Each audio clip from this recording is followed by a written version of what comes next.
Eu gostaria de fazer uma pergunta para você. Você é uma pessoa ansiosa? Você luta com a ansiedade? A minha esperança é que nessa noite o Senhor nos ajude a encontrarmos o caminho para vencermos a ansiedade que tantas e tantas vezes rouba a nossa paz, o nosso equilíbrio, a nossa alegria e prejudica tanto a nossa vida com Deus.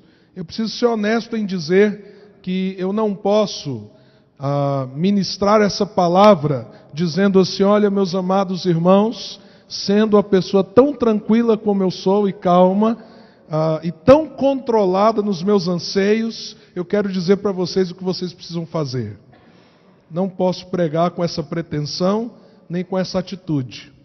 A minha atitude ao trazer essa palavra é olhando para a minha guerra, para a minha luta, sabendo que é uma luta compartilhada por tantos de nós aqui. Como a palavra de Deus fala aos nossos corações. Como a palavra de Deus nos responde, nos guia na busca de um equilíbrio dessa luta psicológica, espiritual, mental, pela qual nós passamos, tão envolvida com medos, com angústias e tantas outras coisas. Então é uma resposta de Deus para nós, para mim e para você. Eu gostaria então que você estivesse muito atento ao que a palavra do Senhor diz e o que ela responderá ao seu coração quanto a essa guerra interior pela qual você passa. Nós vamos ler Mateus capítulo 6, do verso 25 ao verso de número 34, lembrando que essa porção da Escritura se encontra naquilo que nós conhecemos como Sermão do Monte. É uma das partes do Sermão do Monte, quando Jesus fala justamente sobre essa questão e como devemos lidar com ela. Mateus, capítulo 6, do verso 25 ao verso de número 34. Diz assim a Escritura: portanto eu lhes digo, não se preocupem com sua própria vida, quanto ao que comer ou beber, nem com seu próprio corpo, quanto ao que vestir. Não é a vida mais importante que a comida, e o corpo mais importante do que a roupa? Observem as aves do céu, não semeiam, nem colhem, nem armazenam em celeiros. Contudo, o Pai Celestial as alimenta. Não tem vocês muito mais valor do que elas? Quem de vocês, por mais que se preocupe, pode acrescentar uma hora que seja a sua vida? Porque vocês se preocupam com roupas? Vejam como crescem os lírios do campo. Eles não trabalham nem tecem. Contudo, eu lhes digo que nem Salomão, em todo o seu esplendor, vestiu-se como um deles.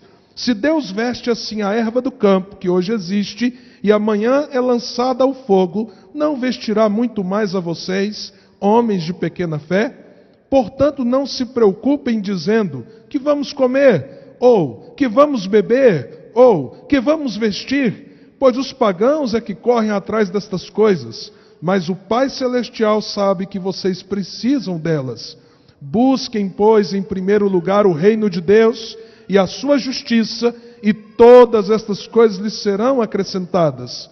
Portanto, não se preocupem com o amanhã, pois o amanhã trará as suas próprias preocupações. Basta a cada dia o seu próprio mal. Mas eu gostaria que nós pensássemos por um instante. Quando falamos de ansiedade, a que nós estamos nos referindo? E antes de eu falar, os nossos diáconos estão ansiosos para que o dono do carro Honda NGD 0280 dê uma forcinha lá para eles. Hoje está chegando muito e-mail aqui, né? Tá bom. Mas conforme a psicologia, o que é ansiedade? Então preste atenção, a psicologia define a ansiedade como um estado estressante. Interessante essa palavra, porque estresse é uma palavra que a física concedeu, entregou para a psicologia e para a ciência na área da saúde. Você sabia disso? Estresse tem a ver com o desgaste causado por algum fator. Então, a ansiedade é definida como um estado estressante que resulta na antecipação de perigo. Então você vive hoje estressado, desgastado, com um perigo que você acha que está ali na frente, que virá sobre você, gerando então uma reação de alarme. Você fica num estado de alerta, não é? E gera também um tipo de fuga, porque vem o medo, e uma luta interna, antecipando um perigo que você imagina que existe. E é interessante saber que, segundo as organizações de saúde, geralmente aquilo que gera ansiedade nas pessoas, 70% não tem uma realidade objetiva.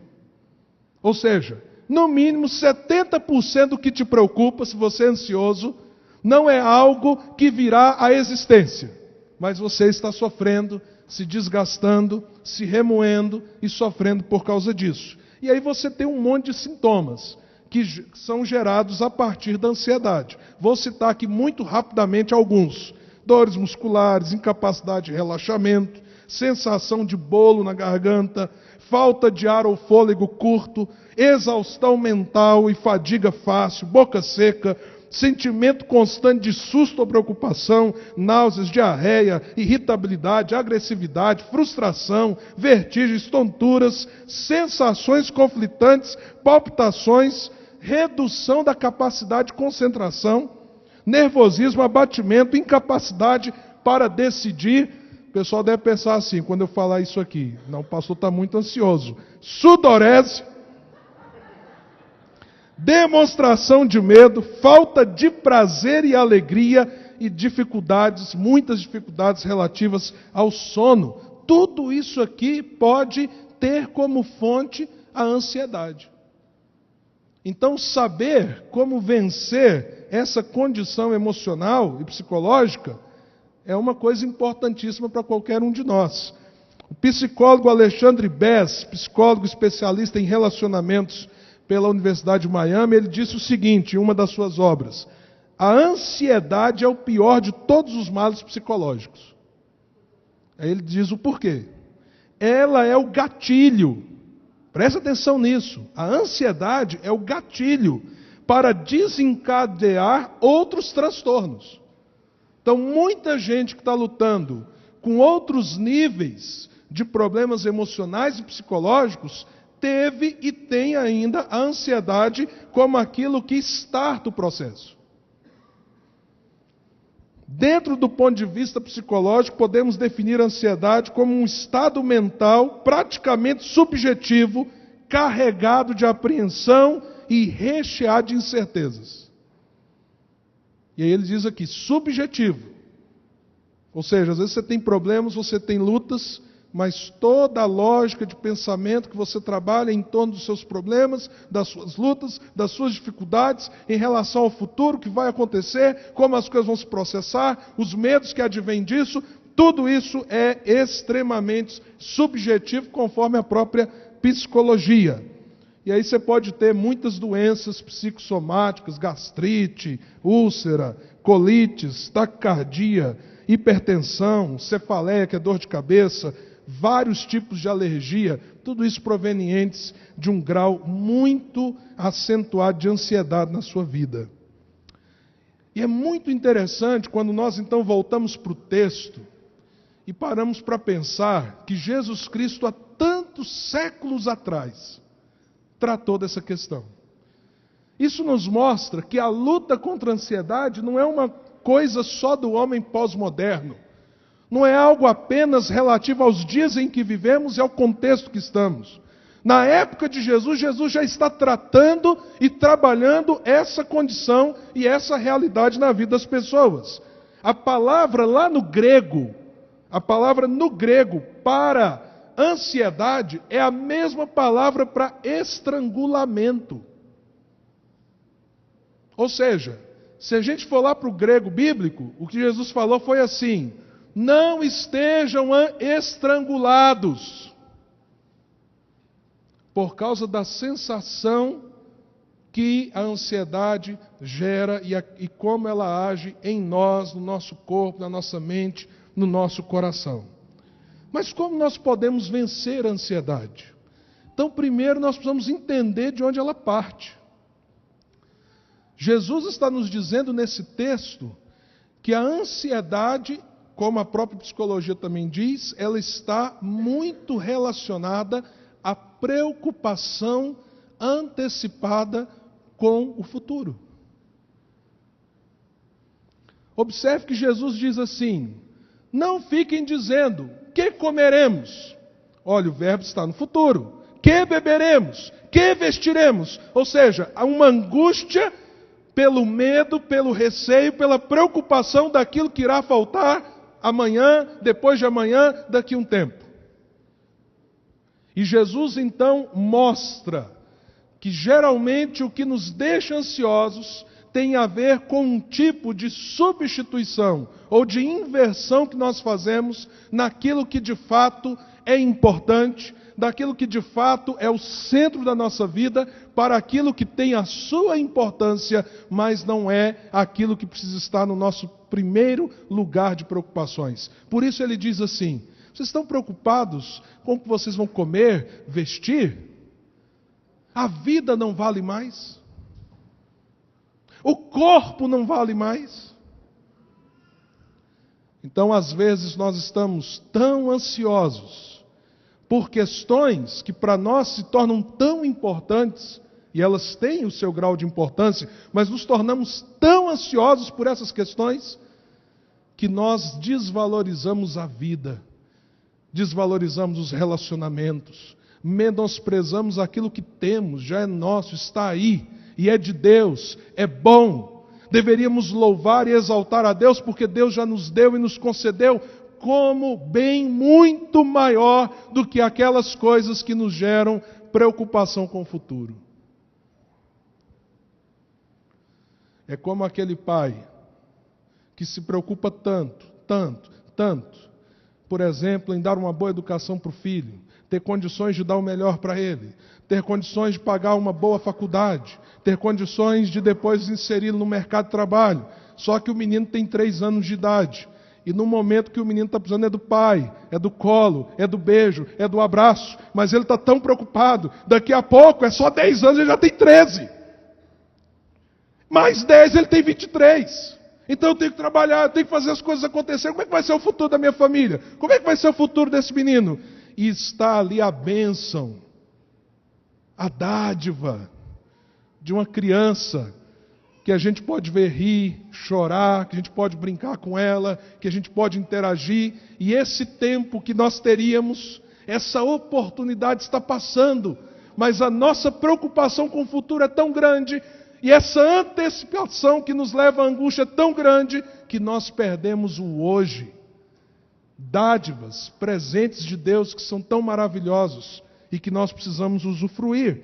E Jesus nos chama a atenção para isso. E aí Jesus toca numa questão em torno da ansiedade que é muito desafiadora para todos nós. Jesus reconhece nesta passagem que a ansiedade é uma condição natural dos homens que não temem a Deus. Observe então que Jesus faz uma correlação entre ansiedade e incredulidade. E quando eu estava meditando, e eu parei nesse ponto, eu tive que parar e dizer assim: Senhor, tem misericórdia de mim. Porque quando eu estou tão ansioso, é porque na verdade eu estou sendo tomado por um tipo de incredulidade. E por que a incredulidade está tão ligada à ansiedade? Porque é a nossa desconfiança de que Deus não cuidará do que nós precisamos. Não é isso que Jesus diz? Não sejam como os pagãos.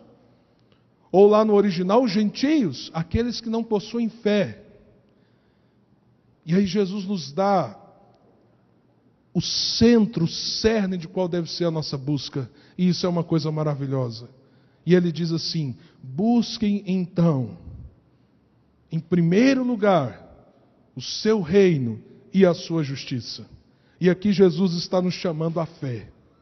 Por quê? Porque quando ele fala de reino, ele está dizendo que o reino é aquela condição na qual Deus governa sobre todas as coisas. Buscar o reino é, na essência, se sujeitar ao governo de Deus. Reconhecer o seu domínio, a sua glória, a sua majestade, o seu poder, e que Ele governa o futuro. Eu não governo, eu não tenho controle do amanhã, eu não sei o que vai acontecer, não saberei, não existe um cristal mágico, não existe nada que me revelará, mas existe um Senhor que é Senhor do presente, como foi o Senhor do passado, e Ele já é o Senhor do futuro. Ele domina o tempo, e Ele domina todas as outras coisas, é o Senhor Todo-Poderoso. Buscar o reino é se sujeitar a Deus, é reconhecer o seu governo sobre nós, é dizer a Ele: Senhor, quem vai governar a minha história, a minha trajetória, quem cuidará do meu futuro é o Senhor. É viver para a glória de Deus, não importa o que a gente está fazendo. Às vezes você tem um emprego em que você ganha muito menos do que você gostaria, mas quando você busca em primeiro lugar o reino, você entende que o seu trabalho é para a glória de Deus, o que você faz é para glorificar a Ele, e você diante dEle coloca suas necessidades, e Ele, como Deus bondoso, haverá de cuidar do seu futuro. E nós criamos os nossos filhos sabendo que eles são herança do Senhor. E por mais que as circunstâncias temporais elas sejam complexas, difíceis, delicadas, nós servimos a um Deus que governa sobre nós e governa sobre a nossa casa. Então, quando nós buscamos o reino, nós nos sujeitamos pela fé ao governo de Deus sobre nós. Mas por que Jesus diz assim: busque em primeiro lugar o reino e a sua justiça? Porque aqui há um detalhe muito importante. Lá no Salmo 15 a Bíblia pergunta assim: quem subirá ao monte do Senhor? Quem entrará no seu santo templo? E a Bíblia diz: aqueles que são limpos de mãos. Aí eu te pergunto: você é alguém que possa dizer que todos os seus atos são limpos, puros, santos? E lá no texto também diz que aquele que não fala dolosamente, aquele que não mente, aquele que não usa da boca como instrumento de iniquidade. Você peca com a sua boca? Então, peraí, como eu me sujeito ao reino de Deus, se o reino de Deus, ele é o reino de santidade e justiça, na presença, na ação do Espírito Santo de Deus? Por isso Jesus diz: busque a sua justiça. Não é a sua, é a justiça de Deus. Porque para se sujeitar ao reino, você precisa aceitar o que o rei do reino fez por você. Você precisa reconhecer que o rei do reino veio até a terra. Por isso ele dizia assim: o reino de Deus está perto de você, porque o reino veio nele, no próprio Senhor Jesus. E você precisa compreender que aquela morte do rei, a morte de Jesus na cruz, tem a ver com a justiça de Deus, não a sua, em seu favor. E que quando Jesus estava morrendo na cruz, ele estava atendendo a justiça perfeita do Pai, dando a sua vida, sendo Ele santo, justo, o único justo que já pisou sobre a terra, para que você fosse justificado, para que o sangue dele te purificasse de todo pecado. Então, buscar o reino e a justiça tem a ver com se sujeitar a Deus em Cristo. E dizer assim: eu reconheço que eu não tenho mãos limpas, não tenho coração puro, não tenho uma boca que nunca tenha proferido coisas ruins.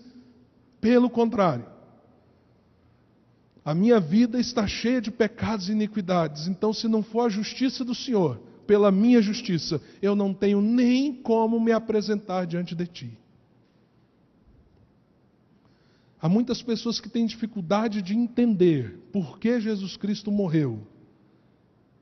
Por que que o Pai, amando tanto o Filho, permitiu que ele morresse de um modo tão terrível na cruz? Essas pessoas não compreenderam ainda que lá na cruz, Jesus estava conquistando uma justiça que pode te limpar de todo pecado. E quando você busca a justiça de Cristo, que Ele fez por você, que te lava, que te santifica, que te purifica, e você busca o reino, não há motivo para ansiedade. Você passa a viver pela fé. A Bíblia diz que nós somos salvos pela graça mediante a fé. E a Bíblia diz que nós vivemos pela fé. De vez em quando eu ouço algumas pessoas dizendo assim, alguém que está desempregado, ou um missionário que vive de ofertas, falando a seguinte coisa: pois é, pastor, eu estou aí vivendo pela fé, né? Quer dizer então que vive pela fé quem está desempregado ou vive de ofertas? E o resto, vive pelo quê? Todo cristão necessariamente precisa viver pela fé. Não importa como Deus provê o que você necessita. Desempregado, Deus ainda move condições para o seu sustento. Dependendo da compreensão de outras pessoas, Deus move as pessoas para contribuírem com você. Ou se você trabalha e do seu trabalho você tira aquilo que Deus, te dando as oportunidades e trabalhando na sua existência, te abençoa. O fato é que todos nós que reconhecemos o reino de Deus e abraçamos a justiça dele em Cristo, todos nós precisamos agora viver tendo isso como centro da nossa existência. O reino de Deus em nós não é apenas um campo da nossa vida. Não é um lado entre outras esferas que preenche a nossa existência. Então a vida com Deus, a vida familiar, a vida financeira, a vida íntima do casal, a vida política, social, não. Segundo a Escritura, quando você se entrega a Deus e busca a justiça dele em Cristo, a vida com Deus é o centro de todas as outras questões. Então, ela estabelece a sua vida familiar, ela estabelece a sua mordomia financeira, ela estabelece a sua percepção de mundo, como você se relaciona com as pessoas. Então, buscar o reino e buscar a justiça é colocar no centro aquilo que deve estar no centro. Mas eu queria te fazer uma pergunta. Uma vez que nós estamos entregues ao Senhor, Ele domina sobre nós, pertencemos ao seu reino, Cristo é o Senhor das nossas vidas. Como que a gente exercita então no dia a dia essa guerra que a gente ainda tem com a ansiedade? Porque sendo a ansiedade algo preso à natureza humana, e uma vez que a sua natureza carnal ainda não foi arrancada, você continua lutando com isso, não é verdade? Então, como a gente guerreia com isso, à medida que a gente tem uma vida com Deus? Então, eu quero puxar 2 textos para que rapidamente nós tenhamos essa resposta prática, objetiva, de como lidar com a ansiedade que afeta tanto a nossa vida. Lá em 1 Pedro, a Escritura nos diz assim no capítulo 3, no verso 7. Acho que não é esse texto não, meu irmão.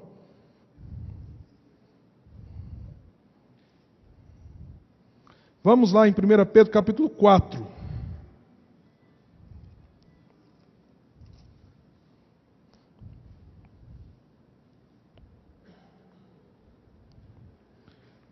Verso de número 8. Só um instante ainda. Verso número 7 mesmo. 5, 7. Vamos ler juntos? Vamos lá, bem forte, viu pessoal? 1, 2, 3 e... Não, pera aí pessoal, pera aí, já começamos mal. Não quero ficar ansioso aqui nessa noite não. Vamos lá. 1, 2, 3 e... Lancem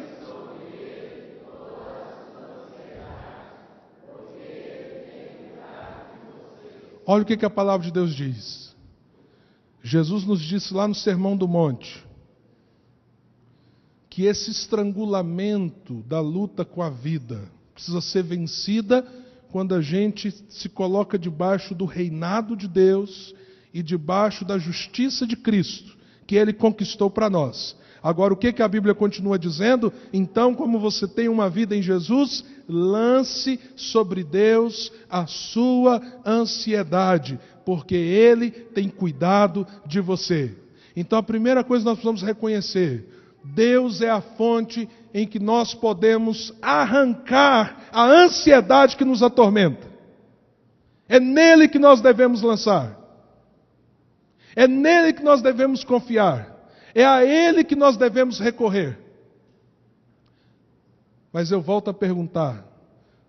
A Bíblia então nos ensina de maneira prática como que a gente lança, como que a gente faz isso, como que a gente consegue então lidar com isso no dia a dia e assim sujeitar a Deus essa condição e ver isso sendo transformado. Então vamos no segundo e último texto, Filipenses, capítulo 4.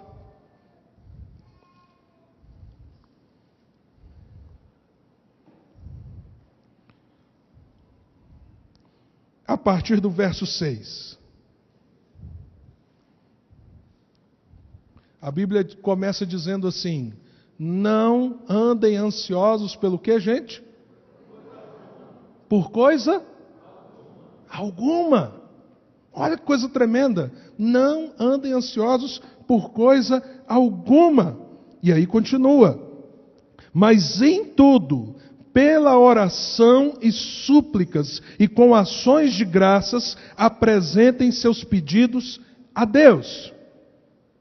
Olha que coisa maravilhosa. A Bíblia diz que nós temos uma metodologia para vencermos a ansiedade. A palavra oração nesse texto é a palavra adoração. Se você for lá no original, quando fala oração e súplicas, o texto está falando de adoração e súplicas. Mas pastor, então não tem nada a ver com oração? Sim, é a adoração através da oração. Então, para a gente vencer a ansiedade, nós precisamos adorar. E adorar significa reconhecer quem é Deus. Para pensar comigo. Você está extremamente ansioso com alguma situação. E você começa a orar. E dizer quem Deus é. Senhor, Tu és justo. Senhor, o Senhor é tão bom. Deus, Tu és tão misericordioso. Deus, o Senhor é soberano sobre todas as coisas. O Senhor tem o poder sobre os céus e a terra. O Senhor governa sobre tudo. E você começa a orar e dizer essas coisas para Deus. Na verdade, você está dizendo o que Ele é. Porque adorar é engrandecê-lo por quem Ele é. A sua essência como Senhor. Só não adora aquele que não conhece quem Deus é. Se você não conhece quem Deus é, você não consegue adorar. Mas se você o conhece, sabe o que a palavra de Deus diz a respeito do Senhor, você pode então exaltá-lo. Agora pensa comigo. Diante da sua ansiedade, você começa a dizer para Deus as virtudes que Ele tem. Ao dizer essas coisas para Deus, como justificar as suas preocupações diante de um Deus que é quem Ele é? Se Deus é bom, por que tanta preocupação? Se Ele é Senhor e governa sobre tudo, por que tanta angústia? Se Ele é o Deus da graça e o Deus de misericórdia, por que a sensação de que os problemas acontecerão e irão me engolir e não haverá solução para eles?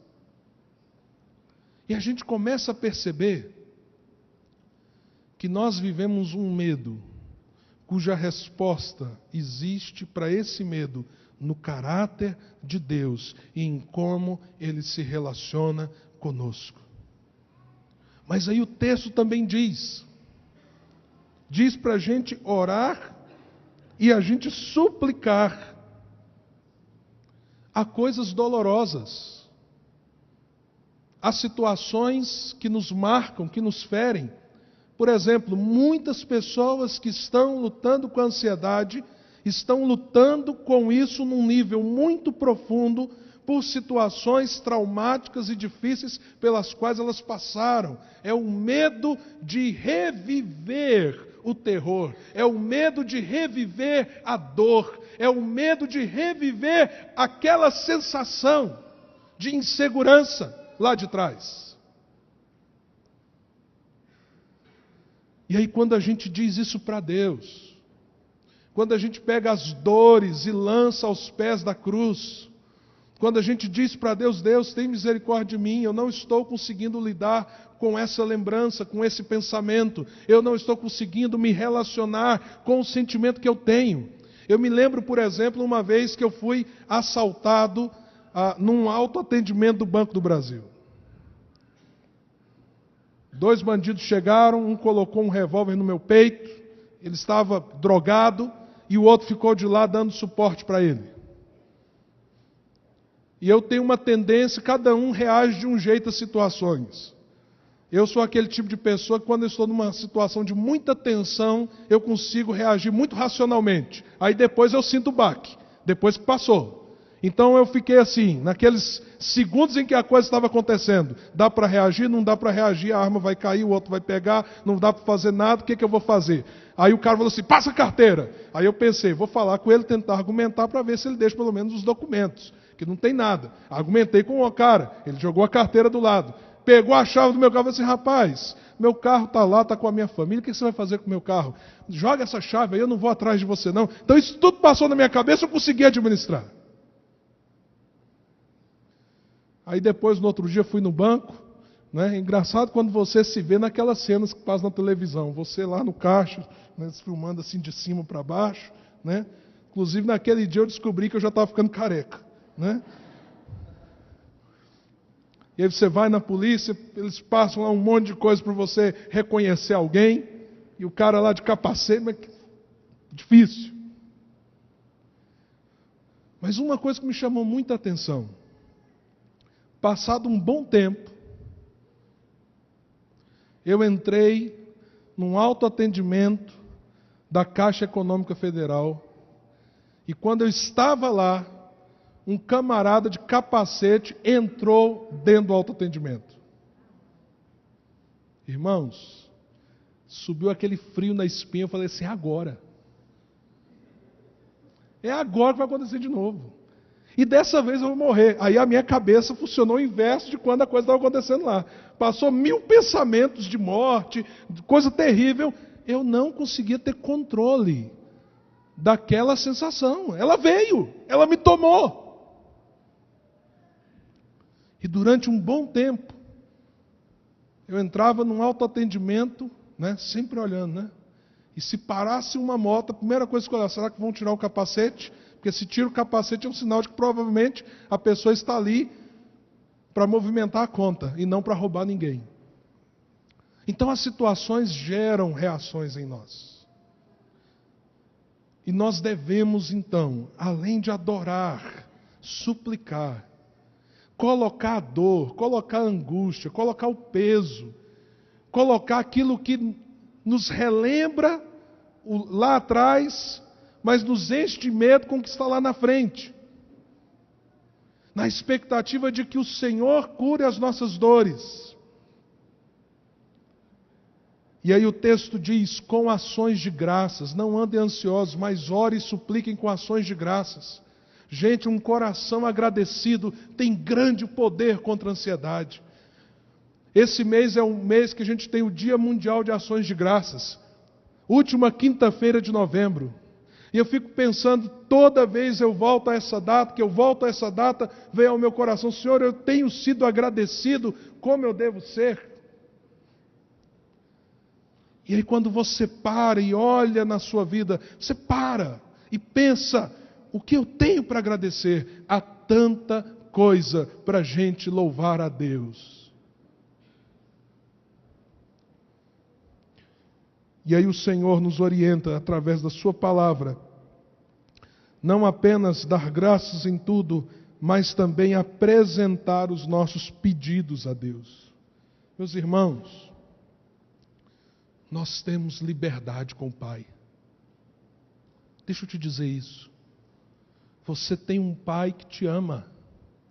Você tem um Pai que está pronto a ouvir aquilo que está dentro do seu coração, que está pronto a considerar as suas necessidades, que quer ouvir os seus pedidos. Esses dias atrás eu preguei aqui num texto que ele é muito exortativo, muito duro, e diz assim: olha, vocês não têm ganhado porque vocês têm pedido mal, têm pedido para os prazeres de vocês. Mas se por um outro lado, nós nos apresentamos a Deus com humildade, com um coração agradecido, e lançando sobre Ele aquilo que precisamos, aquilo que necessitamos, Deus tem prazer em nos ouvir. E tenha certeza que Ele tem prazer em abençoar. Agora, tem coisa que você pede e você não tem noção de como aquilo seria ruim para você. E Deus é um Pai que te ama tanto, que às vezes Ele diz não. Não. O não de Deus é o não do Pai amoroso que quer o melhor para os seus filhos. Então preste atenção, para a gente concluir essa palavra nessa noite. Jesus nos ensinou com muita clareza que isso que nos estrangula é algo que tem a ver com a nossa incredulidade em relação ao cuidado, ao zelo de Deus por nós. Ele nos ensinou que o segredo está em nós reconhecermos o governo de Deus sobre nós e estarmos debaixo da justiça de Deus que se manifesta em Cristo. E à medida que nós agora caminhamos com Jesus, nós precisamos exercitar uma vida em que nós nos apresentamos em oração diante de Deus. E nós chegamos para Ele e falamos: Senhor, eu sei quem o Senhor é. Eu sei quem o Senhor é. E nós começamos a declarar as virtudes de Deus em adoração. E nós então suplicamos a Deus em relação àquilo que nos atormenta, nos causa dor e nos gera sentimentos com os quais nós precisamos lutar. E a partir daí, nós temos liberdade de chegar diante do Pai e pedir, e entregar. Se você entende quem é o Pai, e você pediu, está entregue. Ele ouvirá o seu clamor e a sua petição. Como diz os Salmos.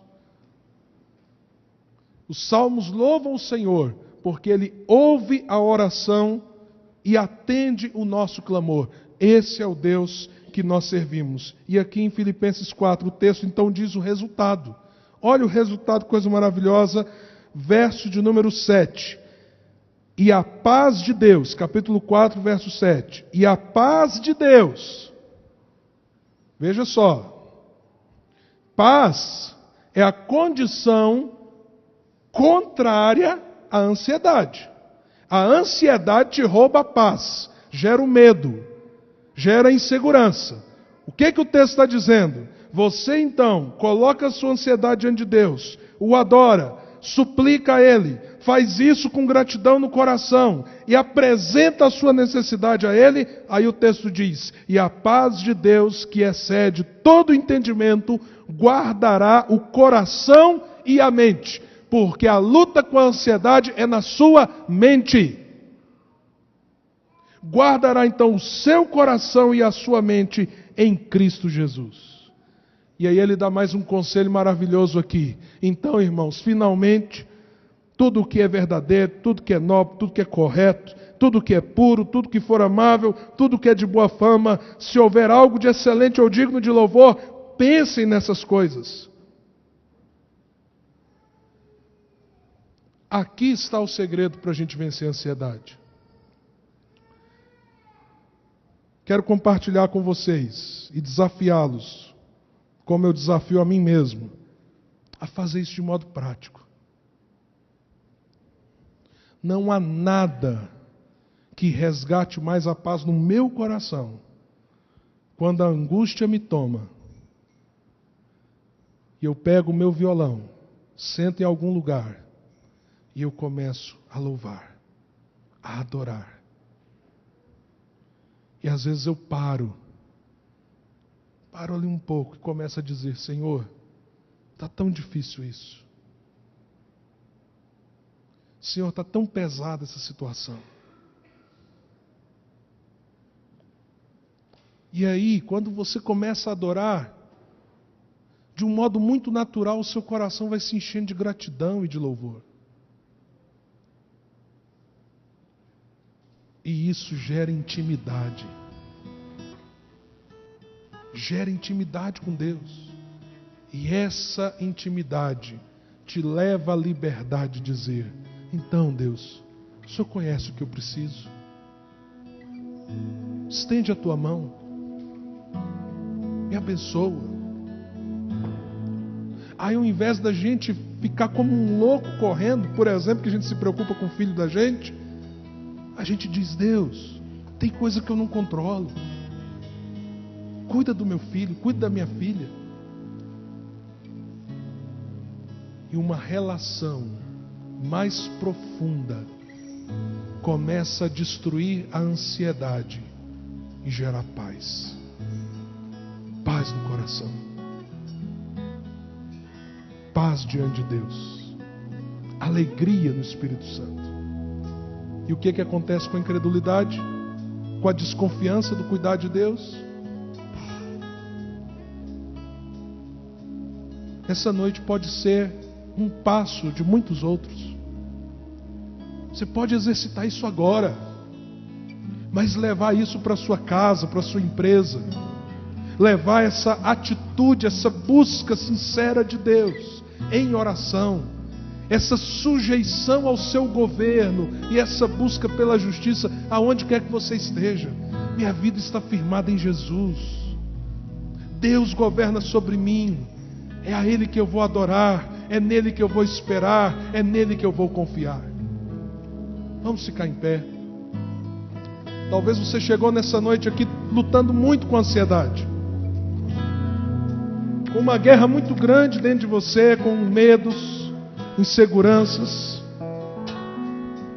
às vezes até com algumas doenças oriundas disso.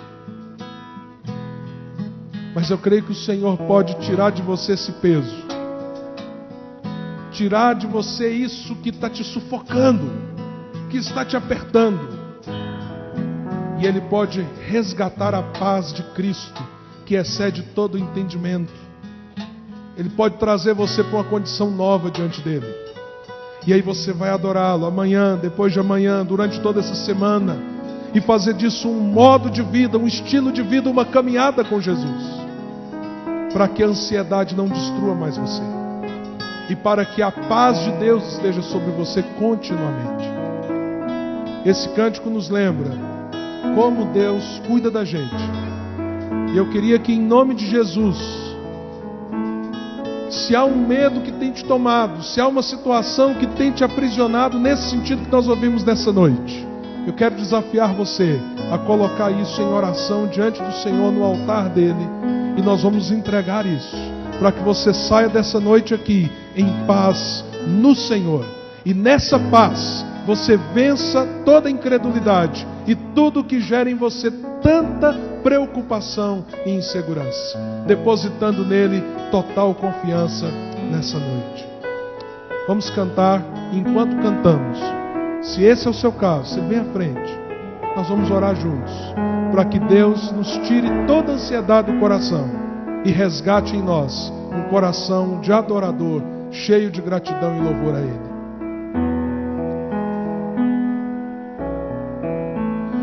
Eu preciso aprender um pouco aqui, eu preciso aprender um pouco ali.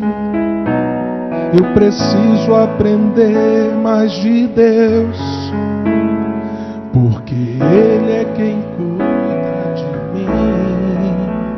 Se uma porta se fecha aqui, outras portas se abrem ali.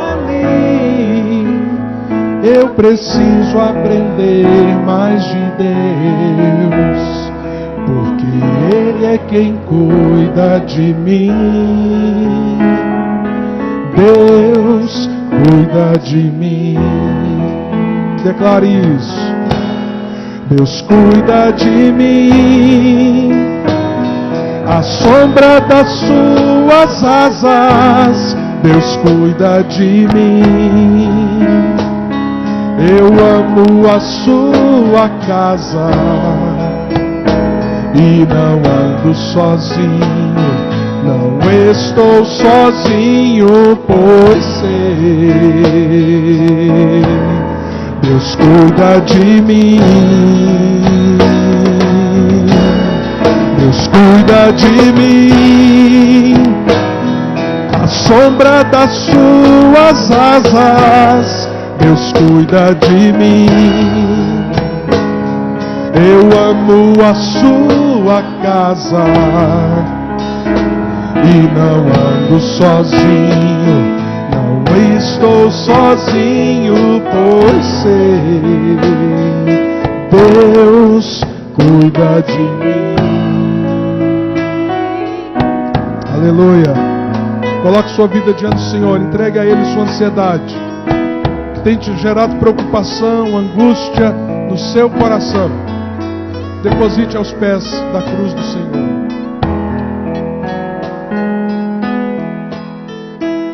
Se na vida não tens direção, é preciso tomar decisão. Aleluia.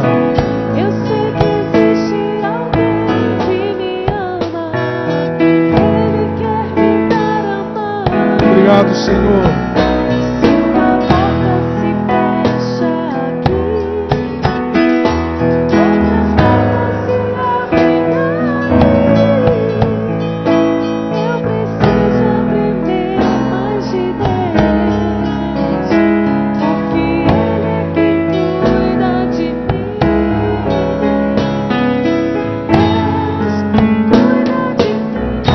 Declare isso então. Deus cuida de mim, à sombra das suas asas. Deus cuida de mim. Eu amo a sua casa e não ando sozinho, não estou sozinho, pois sei, Deus cuida de mim. Só as vozes agora. Deus cuida de mim.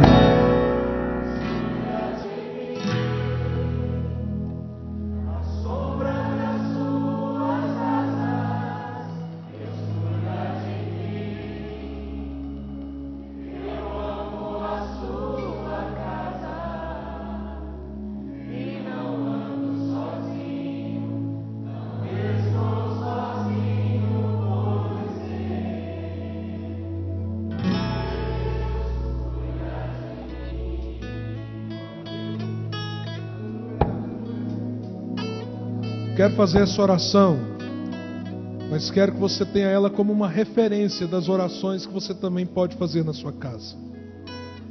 Essa nós estamos fazendo juntos, mas é o tipo de oração que a gente deve fazer sempre que a gente está lutando com ansiedade. Amém? Senhor, Tu és o nosso Deus, todo o poder e toda a glória está nas Tuas mãos. Tu és todo poderoso, Senhor. Ó Deus, Tu és grande e Tu és bom, porque o Senhor é um Deus de amor, de misericórdia e de graça.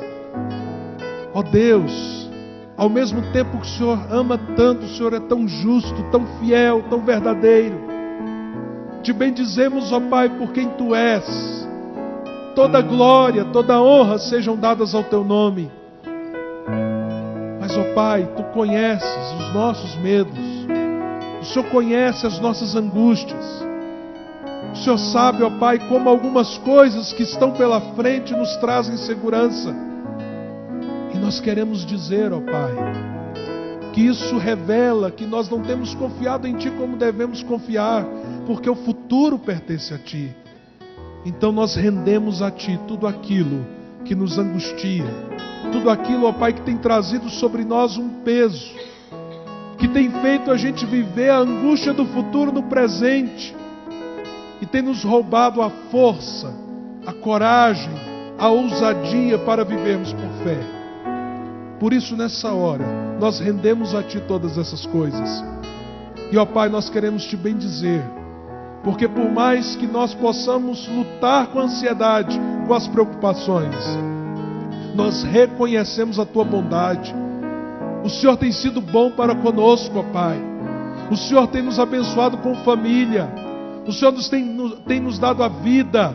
O Senhor tem agido de um modo tremendo sobre nós. O Senhor é o nosso provedor, o nosso auxílio, o nosso sustentador. Reconhecemos a Tua bondade sobre nós e Te louvamos pelos Teus feitos na nossa vida. E a Ti, Senhor, entregamos as nossas petições.